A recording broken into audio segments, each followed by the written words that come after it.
Stop!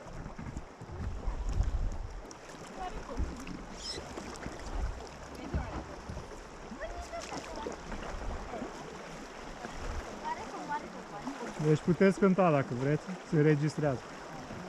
Înainte. Dacă nu vă pun la muncă.